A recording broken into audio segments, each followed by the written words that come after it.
This is Bubblegum with extra bubbles on the top.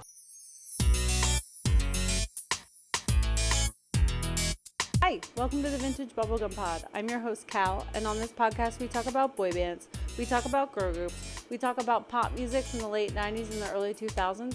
It's a genre I've been passionate about for more than half my life, and I can't wait to share that passion with all of you. And today, we're back to our regularly scheduled programming, and we're talking about C'est La Vie by the Irish girl group Bewitched. So, I don't know if I'm the only one who did this. I mean, probably not, because the more nostalgia I dive into, the more it seems like we all had the same childhood. But did you watch your favorite groups like incessantly to learn the dance moves? Like spending your Friday nights and Saturday nights in front of the TV, just like going over it and over it and over it. I definitely did. I was never very good at it. I don't think there was ever a dance that I got like down pat completely, but one of the ones I remember doing it with the most was the Disney Channel in concert with Bewitched and Five. I watched that over and over again. I remember trying to get the dance moves to Roller Coaster, the Bewitched song. Like, I tried so hard to get those down.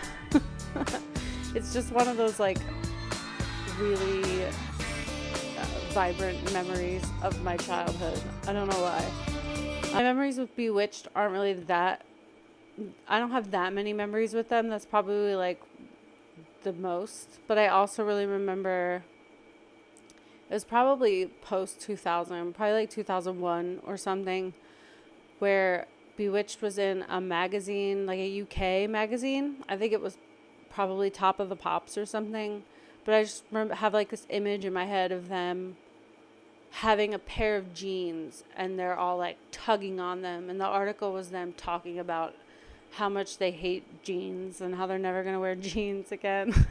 It was after, you know, that whole era, the Bewitched denim era. So Irish girl group Bewitched was formed in 1996.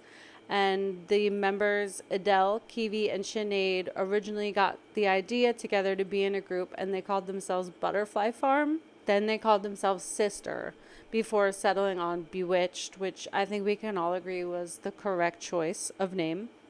Member Lindsay joined later in 1996 when Bewitched became a four-piece. So here's a fun fact, which I did not know until I was researching this. I just never made the connection in my brain, I guess.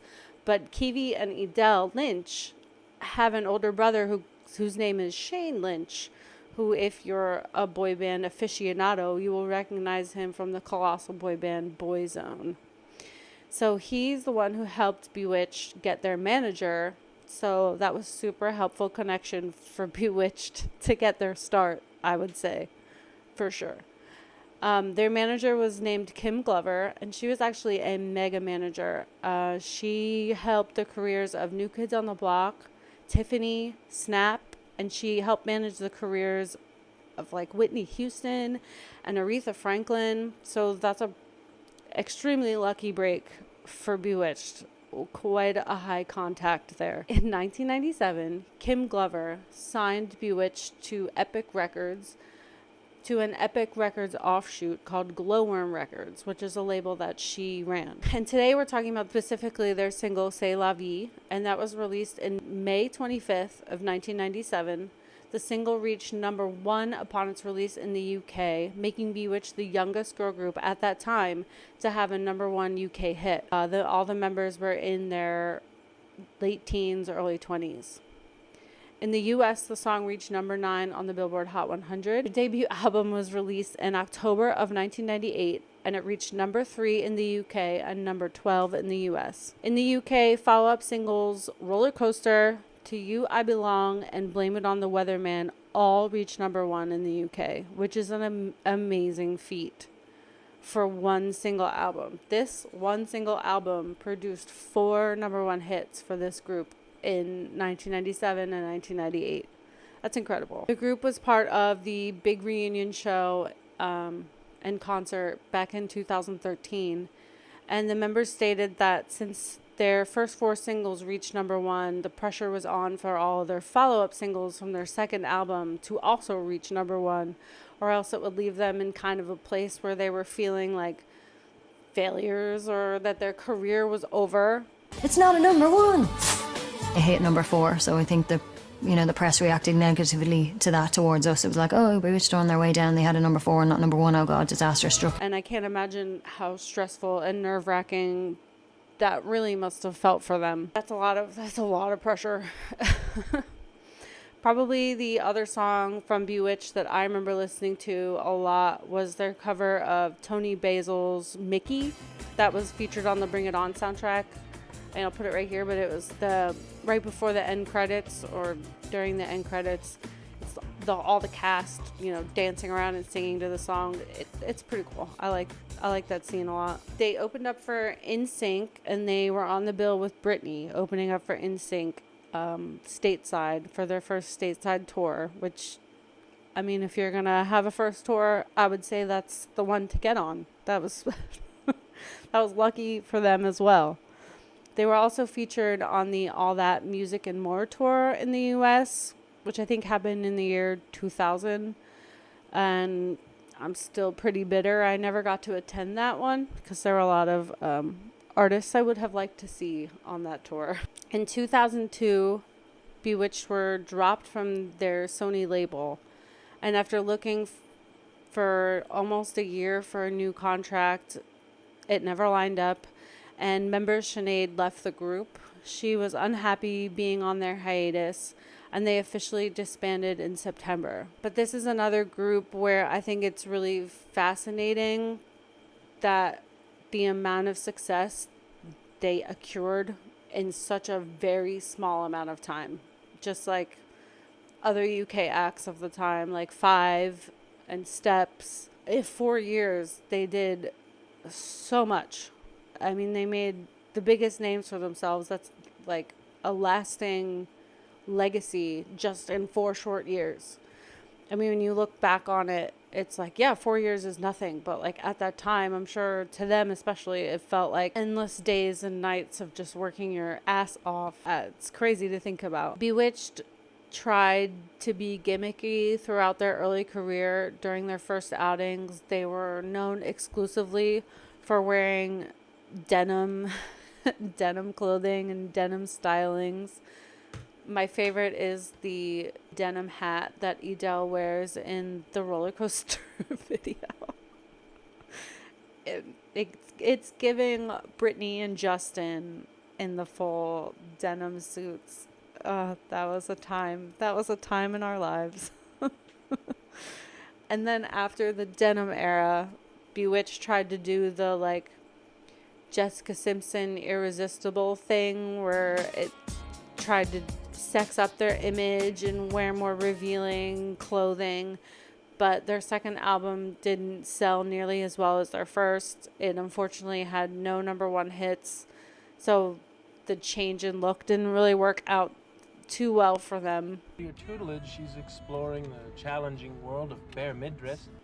But these days, the women are much more fashion forward, and their wardrobes still include the denim, but they mix it up more with denim pieces that complement more modern fashion, and I think they look fantastic. Like I stated, in 2013, Bewitched participated in the UK's big reunion show, bringing the foursome back together for the first time in almost a decade. There was a lot of personal turmoil between Bewitched, especially members Adele and Sinead. Adele mentions that when Sinead left, they hadn't seen each other since 2006, that it felt like going through a divorce. Sinead and I shared a room. It wasn't Kiwi and Lindsay shared a room. And we became so close. Like, she was everything to me. It was like a marriage. Without the sex. Maybe that's what was wrong. I don't know. They were like really tight, so it was really hard to see that relationship end for both of them, and having to meet up again after so many years of just like not talking. It was a very tense moment. Kiwi, Adele and Kiwi are twins, and Kiwi also had a lot of issues towards the end of Bewitched and beyond. She had a her really bad declining mental health. Adele said to me, "You need help." And it was like a relief that she said it to me. I rang everybody and I said, right, Kiwi is going. She's going away for 2-3 weeks. End of story. She's gone, and I don't care what any of you say. What matters is that Kiwi is shattered right now. And there was a lot of, I think, unspoken animosity between the four of them, because Adele was put out front as like the lead singer of sorts, and the other girls were kind of her backup group, even though they were all a group together. Adele was always the one out front singing all the songs, and that over time I think really wore at their egos, their self-esteem. When we first started as a group, the lead was shared equally. And then we met our producer, and a decision was made that there would be a lead singer, and that was going to be Adele. She was kind of definitely the spokesperson, the leader, the lead singer. She was definitely the one. And Kiwi and Sinead and I were to sing the backing vocals. You know, it's hard, especially for Kiwi, who's Adele's twin, really hard to watch her sister be built up and be this lead singer, and she was just kind of like pushed behind her shadow. I'm sure that was really hard. It must be really difficult watching your sister, your twin, knowing that the two of you sing very, very similar, and seeing her being out there, you know. Kiwi found it really hard to deal with that. I was definitely sad about it. I very much felt like I was in my twin's shadow, which is why I was the dancer, why I was the joker, because I just wanted to be seen. I wanted to make sure that people actually knew there was two of us with the same face. Since 2013, Bewitched have been a group, so they've been able to work through all of their issues and traumas, which is really great to see. Because I'm sure, I mean, I know, like, from my perspective now as an older adult, looking back on that time, putting teenagers and 20-somethings upheaving their whole life, taking away their privacy, making them work nonstop, no days off, rehearsals, interviews, recording, dancing, performing, nonstop on the clock. I can't imagine what kind of toll that takes on a young person. It's just total burnout. And not only that, I mean, you're still teenagers, you're still 20-somethings, you're still pretty much kids. You're not equipped to handle all of the pressures that come with that kind of lifestyle. I mean, unless you have like a really solid team behind you supporting your mental health and helping you through all of the new feelings and everything that's going on. I mean, there's there's a very low chance of coming out of that unscathed. And Bewitched was absolutely no exception to that. That we weren't people to these people. We were we were a product. But like I said, since 2013, they have been together, which is really awesome. Throughout the years, since 2013, the girls have released various singles, and they also released a 36-track double album, which was their first 2 albums and then 2 tracks from a 2014 EP. In 2021, they formed a podcast called Starting Over with Bewitched. In 2023, they celebrated 25 years together as a group, which we love to see that. They released an anniversary single called Birthday, and they mentioned they have plans for a full album release in the future after years of just singles and small singles and EPs. And just this past August, they released a brand new 4-track EP and are currently on their 25th anniversary tour in the UK and Europe.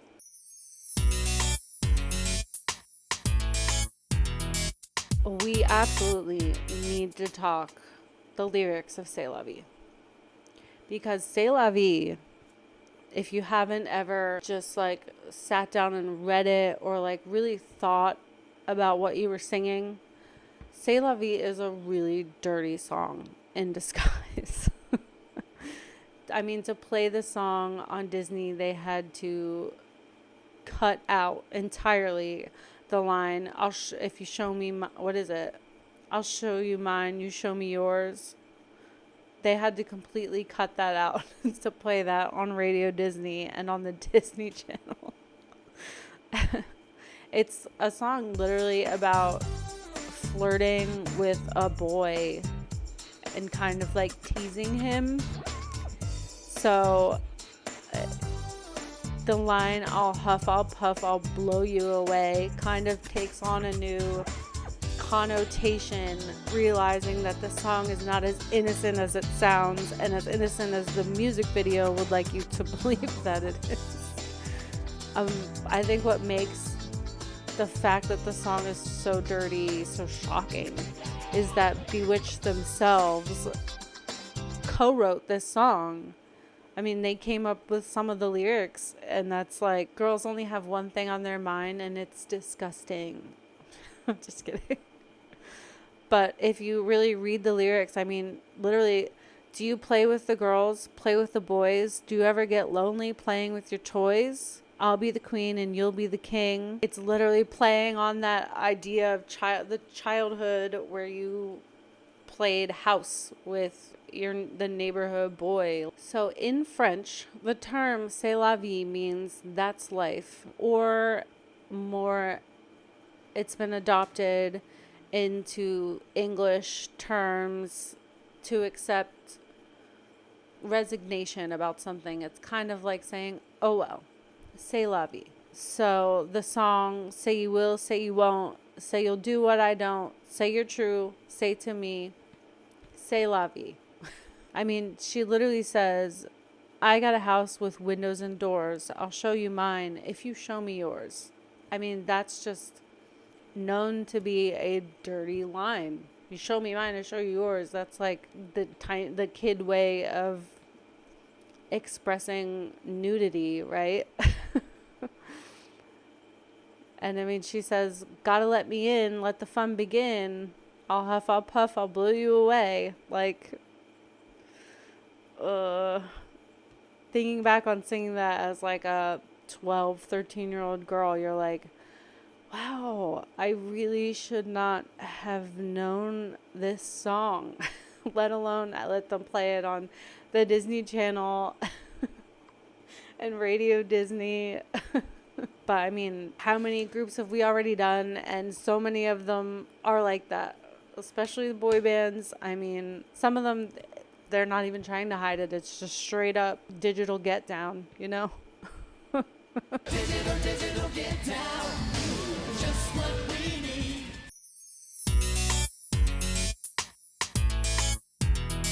And now it's time for Brody's Corner.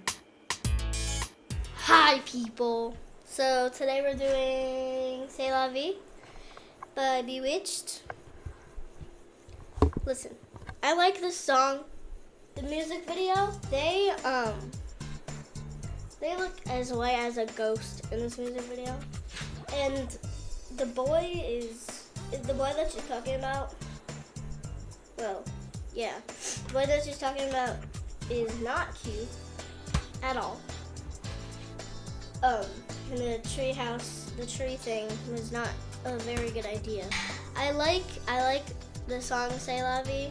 I just don't like the music video. But I like the song C'est la vie. I just don't like the music video. And it's the music video is not good quality at all. Oh, that was the bad thing about the song. The good thing is they sound good. They look good. Go back to the bad side. I hate jeans. No offense to those jean wearers out there, but I just don't like them. I can't. The texture, I can't. I have ADHD, so kind of. I can't with the texture. I just can't. But I have to get over it someday. But their outfits, good part, their outfits are good. But I could not wear that jean hat. In that music video, Roller Coaster, I couldn't. Yeah, that treehouse part, I did not like at all. Oh, the song. Oh. This song? I like that part. I like the idea of it. I like the idea of the song. I like the song. And I like the idea of the music video. Like, the music video is what makes it bad. Because before I saw the music video, I was like, this is my favorite Bewitched song. And after I saw the music video, I was like, I don't think I like the song anymore. So, yeah, that's it. Goodbye, people.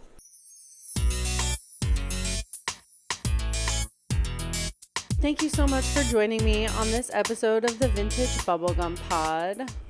Vintage Bubblegum Pod is a one-woman show. It's just me. I write, research, record, edit, social media, all the things. It's just me. So if you would like to support this little podcast, please like, share, subscribe on YouTube, follow us on Spotify, rate us wherever. I have a Patreon. You can sign up. I'm going to start doing some Patreon exclusive videos. I had an issue with last week. I did a watch through of Smart House. Me and Brody did. And YouTube was like, no, you can't upload this here. It is on Spotify, but I also uploaded the full video on Patreon. So if you'd like to see that, you can subscribe to my Patreon. I also have Instagram, TikTok. You can find the Vintage Bubblegum Pod pretty much anywhere. Vintage Bubblegum Pod is also on Redbubble. So if you want to support me by buying a sticker and putting it on your car or your water bottle or your laptop or whatever, I would really appreciate that. Or buttons to wear on your backpack or your denim vest. Get that denim vest out, listen to some C'est La Vie, and put a Vintage Bubblegum Pod button right there. Perfect. So next week, I want to talk about the song Bump Bump Bump by B2K. And we're going to tread lightly considering the news I saw today about a certain disgraced rapper. So we're just going to focus on B2K as much as we can because I realize they're kind of intertwined. But so that'll be next week. And then the following week, this is my list. The following week, I believe that we should talk about Nobody's Angel. A couple weeks ago, we talked about Youngstown, and we learned that one of the members of Nobody's Angel married Dallas from Youngstown. So that was cool to learn. So now I definitely like to get into Nobody's Angel. Specifically their song If You Want to Dance, which is my jam. I love that song. So I've still got tons of content coming for you. I'd like to do more bonus episodes, more movie reviews. Thank you so much for joining me on this episode of Vintage Bubblegum Pod, and I will see you in the next one. Bye-bye. And whoopsies.